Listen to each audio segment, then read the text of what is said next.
If you thought our first two segments were interesting, this last one will really get things stirred up. So, recently, the FDA has approved the use of the Plan B pill to girls 15 years of age. So, can we talk about, is the FDA's approval of distributing the Plan B pill to women 15 years of age and older the right choice? And this time I'm actually going to start with a woman. I'm going to go to Danielle for this one. What do you think, Danielle? I think it's absolutely the incorrect choice. And I just feel like at the age of 15, your brain's not developed, you're still very much immature, and the fact that you don't need parental consent for it, I think some girls may mistake the morning after pill for, oh, I don't have to use a condom, I'll just get the morning after pill, or things like that, and that opens up a whole slew of issues. Like, the morning after pill doesn't save you from STDs or HIV or things like that. So I think in that sense, I feel like they're not mature enough to make that decision for themselves. I don't think the morning after pill has been out long enough to see the side effects. They could be popping them every other week because I've lost my thought. You know what I'm trying to say. Well, first of all, let's just talk about the name. It's called Plan B. What about having better Plan A's? You know what I'm saying? Like, what? Okay, first of all, 15 years old, finish puberty first. You know what I'm saying? Like, their bodies aren't finished developing. You shouldn't even be, like, engaging in that type of stuff at 15. And I know it's not a perfect world. People are going to do it. I'm about to say, let's get real. No, we're going to keep it 100. But I'm just saying, like, we have to recognize there should be better Plan A's. Like you said, oh, I'm just going to use Plan B. I don't need to use condoms. I don't need to do this, that, and the third. There's other, side effects, quote unquote, from having sex than just, getting pregnant. Like you said, diseases, different things of that nature. We gotta have better Plan A's. We can't just be relying on medication and different things, and just be lazy and be irresponsible. And I found this interesting quote from Cecile Richards. She's the president of Planned Parenthood. And she says, while there are still practical questions to resolve, this is an important step forward to expand access to emergency contraception and for preventing unintended pregnancy. Now, from what I've grown up learning, that God made sex to reproduce new life, not kill life.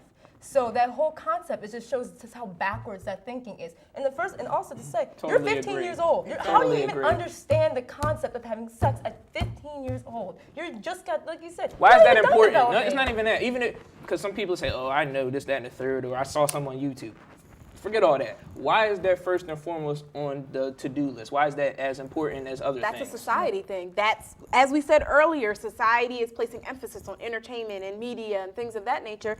Sex is part of all of those things. So does society raise the kids or do the parents raise the kids? That goes back to my initial point. Real, society has been raising the kids. That's a problem. Media, it is a problem, That's but a big society problem. raised their parents too. So not necessarily. How did they not? The kids today, I'm not talking about your parents who are 30 years older than you or this, that, and the third. I'm talking about That's a good point. Your parents, like, exactly, who when they turn 20, their parents are going to be their best friend versus like a mother figure and things like that. I just look at it like from the standpoint we need to have more preventative maintenance. And I do agree from the perspective what you're saying, society has raised, certain parents, but let's be real, they're parents because they gave birth. They're not parents in the sense of being what a parent needs to be.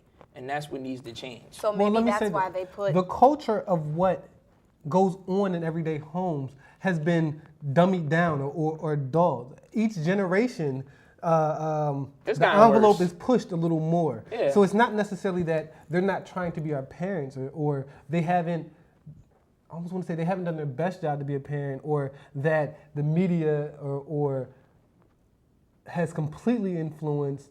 Well, I guess so. In a roundabout way, they have. Not directly, but yes, they have. So it's a societal push.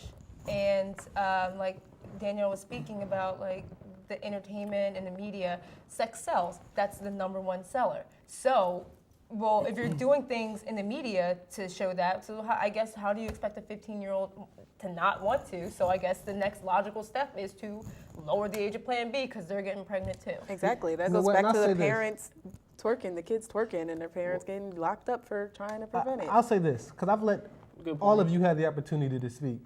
And I haven't heard the most important thing yet, that this is all a business deal. I was getting Listen, there. You know, I was the going to people get at there. Planned Parenthood have made a very smart choice. Or I don't even want to say Planned Parenthood. Whoever decided, I guess the FDA or whatever, I'm sure it just reaches from branch to branch to branch. Right. They say, okay, well, we have kids now who obviously at a young age are having sex. And the main reason to wear a condom is not because they're afraid of STDs, it's because they're afraid of being pregnant.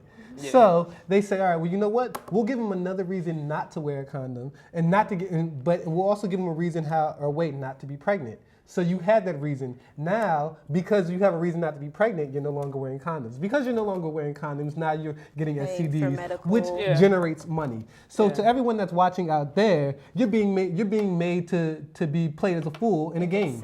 You're All just it a is, product. It's a business. There's a and pawn in you- a chess game. And when Thank people you. tell you they keep it on the low that 1 out of every 4 people have an STD. That's what, crazy. yeah, it's true. I think what needs to change is just the mentality from everybody. Because I was definitely going to get to the point about it being a business, but at the end of the day, no business is successful without customers and consumers. And as consumers, we need to be smarter. You know what I'm saying? We need to do more research. We dictate what the companies do, but they brainwash us into thinking, not us per se, but majority rules. Most people in society, they brainwash them into thinking, this is what you're supposed to do. This is how it goes. We dictate stuff to you, and it's like, we don't have to go for that, and your company can be out of business. But people don't. They take away their individual power because they want to fit into these groups. Oh, such and such is doing it. Me too. Or what do you think? Or I was thinking that, but no, if you ain't gonna do it, I'm not gonna do it. They No. teach you what to think. They don't teach All right, you well, the how last to closing think or seconds. to have your own opinion. So. I'm sorry. Go ahead, Danielle. Last No, I closing was just seconds. saying they teach. I was agreeing with Steve Yeah. when you say they teach you what to think, like what you should be thinking, as opposed to having your own opinion. Did Control the mind, the body follows. Did the FDA make the right choice? I don't believe so. I Is mean, it because it's 15, or is it because you don't agree with it at all? both. Both. There What do needs you to be think? plan I- A's and not plan B's. I agree with both too. Both. What do you think, Steve? Of course. Of course. Oh no, I'm saying of course I agree with them. That's ridiculous to do that. Well, I'll say this in the closing seconds. Michael Jackson once had a song that says, "All I really know is that they don't really care about us." That's right. I think that's very evident in this You knew case. it. Magic Johnson also once said, "The safest sex is no sex." So, He can talk. exactly. He knows about Like always, check us out on Facebook, www.facebook.com/canwetalk. YouTube, go to YouTube. You can check us out there at obviously www.youtube.com. Can We Talk Show, all one word. And you know what? I'm sorry, I messed up on the Facebook. It's Can We Talk Show for Facebook as well. Anybody have any closing comments? You can follow us on Instagram also at Can We Thank you. Talk Show as well. Listen, She'll find you if you don't. Let them follow you. You're not following them. listen. This has been another terrific episode of Can We Talk. Make sure you come and join us next week. We'll have more interesting and great debate next week as well. So once again, this is Can We Talk, and we'll catch you guys next week. Take care. Yay.